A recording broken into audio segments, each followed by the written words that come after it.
Hello mga katrupa, Real Talk tayo ngayon, dagdag kaalaman. Yung mga nangyayari sa ating bansa, yung sunod-sunod na mga lindol, ang nakaraang lindol sa Cebu. Kanina lang, ay October 10, nangyaring lindol sa Davao de Oro. Tsaka yung mga pagbaha, nakikita ko na yan sign na hanggang October of 2026. Ito, mag-ingat po kayo yung mga kababayan natin na Bisaya or Cebuano speaking people. Pwede Cebu, Bohol o Mindanao. Yung area na tinitirhan nyo, Cebu, pwede Cebu. Cebuano, Bisaya, isang salita yan. May mangyayaring matinding pagbaha, lindol, at kalamidad, bagyo, sa susunod na isang taon. Ako ngayon nagsasalita, October 10, 2025. Watch out, abangan nyo yan hanggang October 10, 2026. Isang taon, 365 days.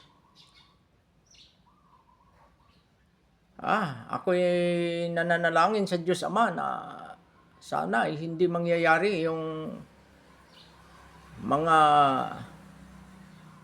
pinapakita niya sa akin na mga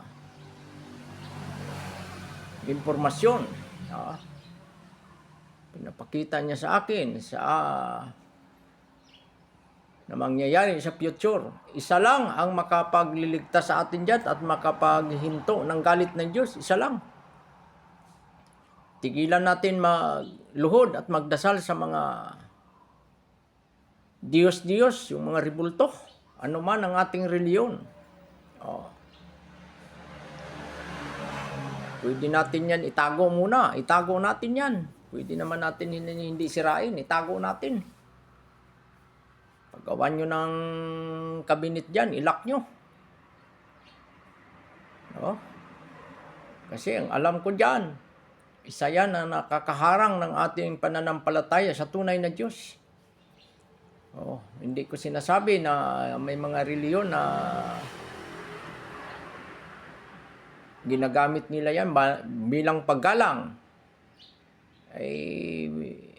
May Diyos din talaga dyan, alam din ng Diyos, pero warning, itago muna natin yan kasi galit ng Diyos dyan. Blasphemy yan.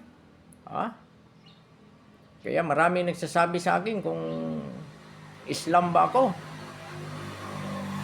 Hindi ako Islam mga kapatid, pero isa yan sa mga hinahangaan kong sikta ng pananampalatayang Islam dahil ang Diyos nila ay buhay, Espiritu, Spirit God, the Creator. Isa din yan Diyos ng born again. Yan din, ang born again ay hindi nananampalataya sa ribulto. Yung Iglesia ni Cristo, isa din yan. Diyos Ama din yan. Creator of heaven and earth din yan. Yung mga sikta dyan na mayroong maraming Diyos, yan ang delikado. Dapat isa lang ang Diyos natin, yung Creator natin.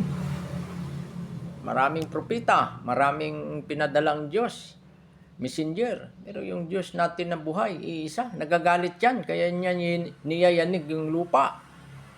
Pinaparusahan ng ating bansa. Hindi ko sinasabi na alis kayo sa inyong reliyon. Ang sinasabi ko, magbalik loob kayo sa Diyos na buhay, yung Espiritu, yung nag-iisang Diyos. Ano man ang iyong reliyon, hindi yan makapagliligtas sa iyo. Ito na, tapatin ko na kayo. Kung kayo ay Katoliko, makinig kayo. Magdasal kayo sa Diyos Ama. Yung Our Father, yung tinuro ni Jesus Christ. Our Father in heaven, holy be thy name, your kingdom come. Yan ang tunay. Kung mayroong ribulto sa bahay nyo, hindi ko sinabi na sirain nyo yan. Ang sinasabi ko sa inyo, itago nyo muna. Maghanap kayo ng pangtakip, takpan nyo. Kasi yan ang nakakatakip, yan ang nakakaharang sa tunay na Diyos, Ama. Ayaw niya magdasal tayo sa mga gawa ng kamay. Nakakaharang. Yung intention nyo, tama yan. Nanalangin kayo sa Diyos, Ama. Pero naharangan na yan ng mga images. Yan, itanggalin nyo yan. Pwede tagon nyo sa budiga o takpan nyo ng ibalot nyo. Para maiwasan natin yung sakuna sa Pilipinas. Ito, minawarning ko sa inyo. Pinakita na yan sa akin bisyon. Bisaya speaking people na mga lugar sa Pilipinas. Within 366 days, anumang oras sa loob ng isang taon, tatamaan tayo ng matinding bagyo, matinding lindol. Yan ang matinding kalamidad. Baha. Yung Mindanao, talagang pinakita niya yan sa akin. Sisirain niya yung mga instruktura na hindi pa nasira ng nakaraang 20 years. Sisirain niya. Babahain niya. Lulubugin niya sa baha. Yung mga tao, iiyak. Ay, paano natin niya mapipigil ang galit ng Diyos? Magbalik loob tayo sa Diyos. Magdasal tayo araw-araw, mga kapatid. Isa lang tayo. Parehas tayong nananampalataya sa Diyos. Ang reliyon na yan ay paraan lamang para mapalapit tayo sa Diyos. Hindi tayo dapat magdebate dyan, mag-away-away sa reliyon. Isang Diyos natin na buhay. Ayan ang iisipin natin para mahinto natin yung galit ng Diyos sa Pilipinas. Mga kapatid ko, araw-araw magdasal tayo. Kaya hanga ako sa mga Islam. Isang araw, ilang bisis siya magdasal. Lumuluhod yan at nagpapatira pa. Tayo ba mga Kristiyano, ginagawa natin? Ako, maraming nag-challenge sa akin dyan. Bakit daw? Islam na ba ako? Ganyan. Iisa lang ang pananampalataya ko. Iisang aming Diyos. Iisang Diyos ng Kristiyano at Muslim. Tayo lang ang gumawa ng maling interpretasyon. Makikita sa atin yan kung nagmamahal tayo, totoo tayong tao at nagsisilbisyo tayo, nagsiserve tayo at nagpipray sa totoong Diyos na buhay, Espiritu na Diyos. Bye-bye mga kapatid. Sana may nakuha kayo sa aking munting kaalaman.